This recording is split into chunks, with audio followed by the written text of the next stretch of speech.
Kita akan bercerita mengenai penjana, di mana penjana yang diumumkan oleh Perdana Menteri kita baru-baru ini telah banyak membantu golongan yang terjejas akibat COVID-19, termasuklah kepada golongan ibu tunggal, di mana penjana juga menggariskan beberapa inisiatif untuk membantu golongan berkenaan. Jadi untuk mengulas lebih lanjut mengenai topik berkenaan, kita akan bersama dengan Ketua Pengarah Jabatan Pembangunan Wanita, iaitu Dr. Zurina Abdul Hamid. Assalamualaikum, Doktor. Waalaikumsalam. Selamat pagi. Selamat pagi. Macam mana tadi datang? Jam tak jalan? Alhamdulillah, jalan lancar. Jalan lancar.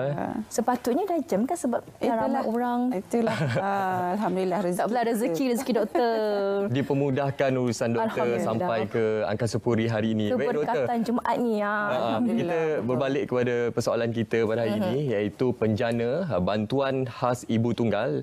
Kita sedia maklum impak COVID-19 terhadap masyarakat kita agak besar, khususnya golongan yang mudah terjejas seperti kelompok ibu tunggal ini. Jadi kita ingin tahu juga dari pihak Kementerian Pembangunan Wanita, Keluarga dan Masyarakat, apa antara inisiatif dalam penjana yang disampaikan. Okey, terima kasih Mira dan Munawar.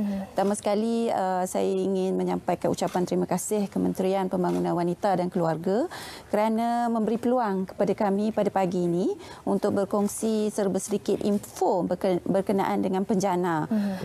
Kalau saya boleh kongsikan, di bawah Jabatan Pembangunan Wanita, Mira dan Munawar, kita diluluskan sebanyak 2 inisiatif di bawah penjana. Iaitu yang pertama berkaitan dengan bantuan khas ibu tunggal yang Mira sebutkan tadi, dan juga yang kedua berkaitan dengan bantuan khas perbendaharaan. Bantuan khas perbendaharaan ini dikhususkan untuk NGO-NGO yang berdaftar dengan ROS bagi menjalankan program-program kesukarelawanan. Jadi NGO-NGO yang berminat memohon dan ingin menjalankan program bagi kumpulan sasar di bawah kementerian, kita alu-alukan untuk memohon dan mendapatkan maklumat lanjut melalui kita punya portal Jabatan Pembangunan Wanita. Dan bagi bantuan khas ibu tunggal, kita juga telah buka permohonan baru-baru ini, dan sekarang ni untuk makluman Mira dan Munawar, pegawai kita sekarang ni sedang giat menyemak dokumen-dokumen yang telah kita terima lah. Alhamdulillah. Sedang sibuk sekarang ni. Ya, betul. Baik, Doktor, berkenaan dengan bantuan one of 300 yang diberikan kepada ibu tunggal, mungkin ada definisi ibu tunggal, siapakah yang layak sebenarnya untuk menerima bantuan RM300 itu? Okey, terima kasih Mira. Sebenarnya kalau kita rujuk kepada Pelan Permekasaan Ibu Tunggal tahun 2015 hingga 2020, ibu tunggal boleh kita definisikan sebagai wanita ketua isi rumah yang mana yang pertama taraf perkahwinan mereka adalah balu ataupun bercerai tetap, ataupun mereka ni berpisah dengan suami, yang mana wanita-wanita ini menanggung anak yang masih belum berkahwin. Itu yang pertama. Yang kedua adalah wanita yang mempunyai suami. Tetapi suami mereka ni ada masalah kesihatan, tak mampu bekerja untuk menjana pendapatan, jadi wanita ni terpaksa menanggung keluarga. Di mana wanita berkenaan juga masih mempunyai anak yang masih belum berkahwin. Yang ketiga adalah wanita yang belum berkahwin, tetapi mereka ni menyara anak-anak yang anak angkat, yang dah diangkat, ada dokumen pengangkatan, dan juga mereka yang memelihara anak yang tidak sah taraf. Selain daripada itu, wanita-wanita ibu tunggal ni mestilah warga negara Malaysia yang menetap di Malaysia, dan pendapatan mereka bulanan tidak lebih daripada RM960 sebulan. Ini berdasarkan pendapatan di bawah garis kemiskinan yang kita gunakanlah di kementerian, ataupun pendapatan mereka per kapita sebulan sebanyak RM244.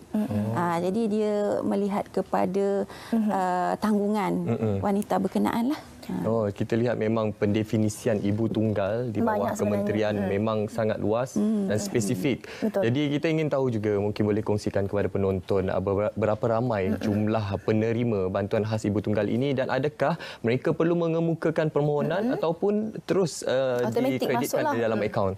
Okey, Mira dan Munawar, untuk makluman penonton semua, sebenarnya kita anggarkan sebanyak 150,000 ibu tunggal lah yang layak menerima bantuan ini.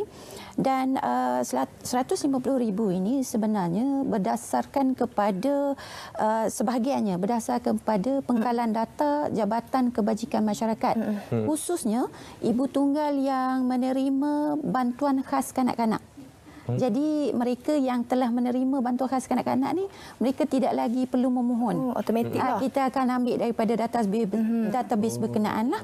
Tetapi bagi mereka yang belum daftar, mereka boleh kemukakan permohonan baru kepada Jabatan Pembangunan Wanita melalui dua kaedah. Sama ada permohonan melalui online, melalui portal Jabatan Pembangunan Wanita, ataupun mereka boleh kemukakan secara manual di mana-mana pejabat pembangunan wanita di setiap negeri, ataupun mereka juga boleh kemukakan melalui pejabat-pejabat kebajikan masyarakat, sama ada di daerah, di negeri, dan pejabat-pejabat lembaga LPPKN. Jadi kita nak memudahkan golongan sasar kita ni supaya mereka mudah nak memohon, tak perlu pergi ke tempat yang sangat jauh daripada tempat tinggal mereka. Jadi mereka boleh terus memohon sama ada secara atas talian ataupun secara manual di pejabat-pejabat yang saya sebut tadi. Baik doktor, saya yakin ibu tunggal yang layak untuk mendapat bayaran ini, mungkin mereka tertanya bilakah pembayaran itu akan dibuat? Okey, pembayaran ni seperti mana saya kongsikan dengan Mira dan Munawar tadi kan, kita dah mula proses permohonan yang kita terima, sekarang ni sedang rancak lah. Jadi pembayaran insya-Allah tak lama lagi, dalam bulan Julai ni kita akan mula pembayaran, dan sehinggalah bulan Oktober, kerana kita menggalakkan wanita-wanita yang belum mendaftar ini untuk terus memohon sehingga 31 Oktober. Jadi apabila kita buat pembayaran ni, pembayaran akan berterusanlah secara one off ni untuk setiap pemohon mulai bulan Julai sehingga November. Jadi mereka boleh kemukakan permohonan teruslah kepada kita. Ada juga doktor yang bertanya mengenai bagaimana semakan status permohonan ini boleh dilakukan, dan kalau gagal adakah rayuan boleh dikemukakan? Okey. Saya nak sebut tadi tentang bayaran tadi tu. Kita galakkan pemohon kita untuk kemukakan nombor akaun yang aktif. Jadi kita boleh kreditkan terus kepada akaun penerima. Dan bila kita semak permohonan, ada dokumen-dokumen tertentulah yang kita perlukan. Macam saya katakan tadi, apabila kita tetapkan kelayakannya adalah warga negara, kita perlukan dokumen MyKad. Dan wanita-wanita ni untuk tentukan mereka ibu tunggal, kita perlukan sijil nikah, salinan sijil nikah, kita perlukan salinan sijil cerai kalau ada, ataupun dokumen yang berkaitan dengan sijil kelahiran anak ataupun MyKid. Ya. Jadi selain daripada itu, mereka perlu kemukakan pendapatan lah, salinan slip pendapatan ataupun pengesahan pendapatan lah daripada pihak majikan dan pihak-pihak yang kita senaraikan lah. Untuk maklumat lanjut tu mereka boleh layari kita punya laman web. Jadi untuk soalan Munawar tadi tu berkaitan dengan rayuan permohonan tadi tu, mereka boleh semak dalam laman web kita, portal JPW, untuk mengetahui status permohonan. Di samping itu, mereka yang diluluskan permohonan ni, kita akan maklumkan melalui SMS. Lagi mudah. Jadi nombor telefon yang dikemukakan kepada kita tu, perlulah nombor yang tepat supaya kita mudah nak berkomunikasi dengan. Contohnya kalau mereka dah tukar nombor, adakah mereka perlu pergi ke pejabat ataupun boleh call untuk? Boleh call. Kita ada hotline ataupun nombor call center kita yang kita paparkan dalam laman web kita. Diorang boleh telefon dan maklumkan perubahan-perubahan inilah kepada call center kita. Even untuk tujuan semakan tadi pun, pemohon ibu bertunggal ni boleh semak melalui hotline kita. Jadi tidak perlulah pergi ke pejabat. Kadang-kadang susah kan, kita call je Munawar sekarang kan. Ya, betul. Baik doktor, bagi pendapat doktor, sejauh mana doktor melihat bantuan 300 ini dapat memanfaatkan ibu ibu tunggal berkenaan. Ya, terima kasih Mira. Sebenarnya bantuan ini memanglah kalau kita lihat amount dia 300 ni tak sebesar mana. Betul. Tetapi di kalangan ibu-ibu tunggal ni kita dapati mereka sangat-sangat menghargai. Walaupun jumlah ini 300 tapi dia membantu. Antaranya membantu dari segi kelangsungan hidup. Betul. Mereka nak mendapatkan bekalan makanan untuk anak-anak mereka. Ya, ramai yang terjejas dengan COVID-19 ni. Jadi bantuan ini sedikit sebanyak membantu mereka untuk mendapatkan bekalan makanan dan terutama bila nak memulakan persekolahan tak lama lagi. Jadi ibu-ibu ni boleh gunakan sedikit sebanyaklah bantuan ini untuk memudahkan anak mereka memulakan persekolahan tak lama. Doktor, mungkin secara ringkas doktor boleh berikan nasihat dan juga saranan kepada ibu tunggal di luar sana supaya tidak berputus asa dan terus kuat dalam mengharungi kehidupan sekarang ini. Betul. Okey, baik. Terima kasih. Saya sebenarnya sangatlah mengharapkan supaya semua ibu tunggal ni mendaftar dengan Jabatan Pembangunan Wanita sebab kita ada banyak program yang kita sediakan untuk kalangan ibu tunggal ni, malah semua wanita lah ya, untuk tampil ke pejabat-pejabat kita ataupun mendaftar melalui laman web kita di mana kita ada program yang kita sediakan bagi membantu dalam konteks emosi yang menghadapi masalah tekanan akibat COVID-19 ini. Kita juga ada program pembangunan kapasiti yang mana kita beri motivasi kepada wanita ni, ibu tunggal dan wanita yang lain juga untuk menjana pendapatan.